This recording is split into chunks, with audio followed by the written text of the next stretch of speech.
ओम श्री विष्णवे नमः। ओम श्री गुरुवे नमः। नमस्कार मेरे प्यारे प्यारे बच्चों, आप सबका हार्दिक हार्दिक स्वागत, अभिनंदन। बेटा आज मैं आपको जो है बृहस्पतिवार की, जो कि अन्न और विद्या के दाता हैं, धन के दाता हैं, उनकी कथा सुनाने जा रही हूँ। इसकी पूजा और विधि की तो मैंने वीडियो बनाई हुई है, वो आप मेरे चैनल पर जाकर देख लेना। आज आपको कथा सुनाऊंगी, लेकिन आपको बता दूं कि बृहस्पतिवार के दिन भगवान विष्णु और बृहस्पति देव की पूजा की जाती है। उस दिन पीले वस्त्र पहनने चाहिए, पीला ही अनाज खाना चाहिए और पीले ही फूलों से भगवान की पूजा करनी चाहिए। केले की जड़ में पूजा करनी चाहिए और चने की दाल और गुड़ से जो है कथा इसकी सुननी चाहिए हाथ में लेकर। जो विधि मैंने उसमें बताई है, एक एक चीज बड़े ही अच्छे ढंग से विस्तार से मैंने विधि में बताया हुआ है। वो आप जब वीडियो देखोगे तो आपको पता चल जाएगा। आज मैं सुनाती हूँ इसकी कथा। एक बार क्या, एक साहूकार था। वो उसके घर में अन्न धन वस्त्र किसी चीज की कोई कमी नहीं थी, लेकिन जो उसकी पत्नी थी वो बड़ी कंजूस थी, किसी मांगने वाले को कुछ नहीं देती थी। एक बार क्या है, एक साधु बाबा उसके द्वार पर आए, उन्होंने भिक्षा की याचना की। तो साहूकारनी ने कहा कि अभी तो मैं आंगन को लीप रही हूँ, मेरे पास टाइम नहीं है, फिर कभी आना तब तुम्हें दूंगी। फिर दोबारा साधु महात्मा आ गए कुछ दिन के बाद, तो वो बच्चे को खाना खिला रही थी। कहती महाराज अभी भी मेरे पास टाइम नहीं है, तुम फिर कभी आना। तीसरी बार फिर जब वो साधु बाबा आए और उसने टालने की कोशिश की, तो साधु बाबा ने कहा कि आखिर तुम चाहती क्या हो, ये बताओ। तब उसने कहा कि महाराज क्या करूं, मेरे पास समय ही नहीं है। तो उसने कहा अगर तुम्हारे पास समय हो जाएगा तब तुम मुझे भिक्षा दोगी। उसने कहा हाँ। तो साधु बाबा ने उसे एक उपाय बताया, कहा कि ऐसे करना, बृहस्पतिवार के दिन तुम दिन चढ़ने के बाद उठना और सारे जो है झाड़ू लगाकर एक तरफ कूड़ा इकट्ठा कर देना, आंगन को लीपना मत। उस दिन पुरुष हजामत बनाएंगे, भोजन बनाकर चूल्हे के पीछे रखना, आगे मत रखना।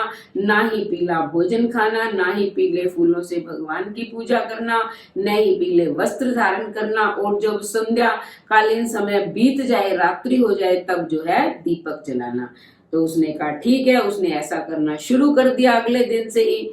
अब कुछ ही बृहस्पतिवार उसने ऐसा किया होगा कि उसके घर में सब कुछ खत्म हो गया। कुछ दिनों के बाद साधु बाबा फिर आए और उन्होंने भिक्षा की याचना की।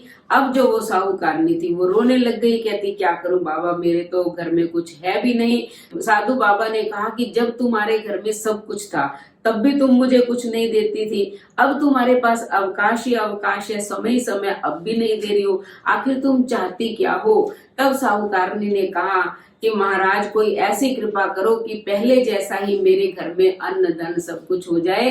तो अब आप जैसा कहोगे मैं वैसा ही करूंगी और फिर भिक्षा भी दूंगी।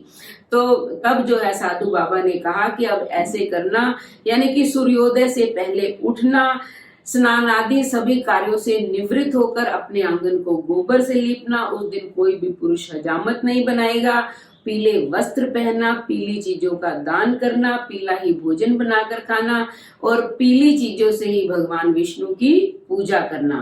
तब जो है भगवान तुम पर प्रसन्न हो जाएंगे। और भोजन बनाकर जो है हमेशा चूल्हे के आगे रखना, पीछे नहीं रखना। और संध्या कालीन समय में ही दीपक जलाना, रात्रि में नहीं। अब उसने कुछ बृहस्पतिवार जो है ऐसा किया तो पहले के समान ही उसके सब कुछ हो गया, अन्न धन के भंडार भर गए। तो हे बृहस्पति देवता, जैसे आपने उस साहूकारनी के कष्ट को दूर किया वैसे सबको करना। सबके भंडार जो है अन्न धन से भरना, जिनको विद्या की जरूरत है उन्हें विद्या का दान देना, जिन्हें लक्ष्मी की जरूरत है उनको धन दे देना। तो जो भी सच्चे मन से इनका व्रत करता है, भगवान विष्णु और बृहस्पति देव उसकी सभी मनोकामनाएं पूर्ण करते हैं। तो आप सब भी बृहस्पतिवार का व्रत करिए। जो व्रत नहीं कर सकते हैं वो मात्र कथा सुन ले। कथा सुनने से भी भगवान विष्णु प्रसन्न हो जाते हैं और इंसान की सभी मनोकामनाएं पूर्ण करते हैं। तो आप अगर चैनल पर नए आए हैं तो चैनल को सब्सक्राइब करें, लाइक और शेयर करें, कमेंट करें और बेल आइकन के बटन को दबाएं ताकि अगली इसी प्रकार की कथा या कहानी का नोटिफिकेशन सबसे पहले आपको मिले। धन्यवाद।